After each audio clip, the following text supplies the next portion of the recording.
Ultra paints తో చెరి రంగుల వెలుగులు నింపేద్దాం. ఇప్పుడు మీ ఇంటికి కొత్త రంగుల కళ అల్ట్రా పెయింట్స్. శనివారం నాడు భారీగా ఐఏఎస్ అధికారులను బదిలీ చేసింది తెలంగాణ సర్కార్. కొందరికి కొత్తగా పోస్టింగులు ఇచ్చింది. ఆదేశాలు జారీ చేశారు సీఎస్ రామకృష్ణారావు. ఇంత పెద్ద మొత్తంలో బదిలీలు చేయడం ఇదే మొదటిసారి. ఐఏఎస్ల బదిలీల్లో తెలంగాణ ప్రభుత్వం క్యారెట్ అండ్ స్టిక్ పాలసీని సీఎం అమలు చేసినట్టుగా కనిపిస్తోంది. చాలా రోజులుగా తెలంగాణ ముఖ్యమంత్రి రేవంత్ రెడ్డి ఐఏఎస్ల సమావేశాల్లో ఒక విషయాన్ని సీరియస్ గా చెబుతూ వచ్చారు.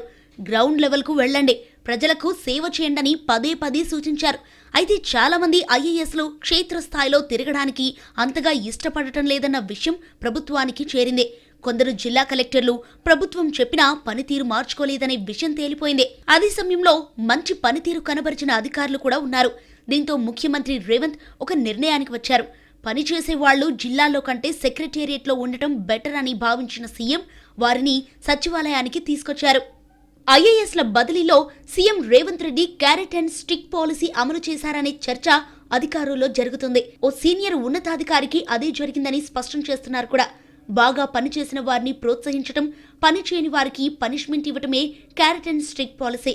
అందుకే బాగా పనిచేసిన వారికి ప్రాధాన్యతతో కూడిన పోస్టింగ్ ఇచ్చారు. పనితీరు మెరుగుపరుచుకోని వారికి పనిష్మెంట్ మాదిరిగా పోస్టింగ్ ఇచ్చారు. శనివారం రాత్రి జరిగిన బదిలీలో కూడా రేవంత్ రెడ్డి మార్కు కనిపించింది. ప్రభుత్వం ఆదేశాలు పాటించని వారికి పనిష్మెంట్ తరహాలో పోస్టింగ్స్ ఇవ్వగా, సీఎం సూచనలు పాటించి బాగా పనిచేసే వారికి మంచి పోస్టింగ్స్ ఇచ్చారు. లూప్ లైన్ లో ఉన్న ఓ సీనియర్ అధికారికి కీలకమైన శాఖ బాధ్యత అప్పగించారు. సచివాలయంలో పనిచేస్తున్న కొందరు ఐఏఎస్లకు జిల్లా కలెక్టర్ను పోస్టింగ్ వేశారు. పనితీరు బాగున్న జిల్లా కలెక్టర్ను మరో జిల్లాకు కలెక్టర్గా పంపడమో లేదంటే సెక్రటేరియట్కు తీసుకురావటమో చేశారు. పనితీరు మెరుగుపరుచుకోవాలని తాను పదే పదే చెప్పినా లైట్ తీసుకున్న వారికి తన పవర్ చూపించారు ముఖ్యమంత్రి. ఆదివారం నుంచి జనాభా లెక్కలు మొదలయ్యాయి. జనగణన మొదలయ్యాక ఐఏఎస్లను బదిలీ చేయొద్దని కేంద్ర ప్రభుత్వం సర్క్యులర్ జారీ చేసింది. దీంతో సీఎం రేవంత్ రెడ్డి ఒకరోజు ముందే అధికారులను బదిలీ చేశారు. దీంతో మళ్లీ ఏడాది దాకా కలెక్టర్ల ట్రాన్స్ఫర్స్ ఉండబోవనేది స్పష్టమవుతోంది. అయితే సచివాలయంలో జనగణనకు సంబంధం లేదని అధికారులను బదిలీ చేసుకునే వెసులుబాటు మాత్రం ఉంటుంది. మొత్తానికి శనివారం నాడు జరిగిన ఐఏఎస్ల ట్రాన్స్ఫర్స్ ద్వారా అధికారుల పనితీరు విషయంలో కఠినంగానే ఉంటానన్న ఇండికేషన్ పంపించగలిగారు ముఖ్యమంత్రి రేవంత్ రెడ్డి.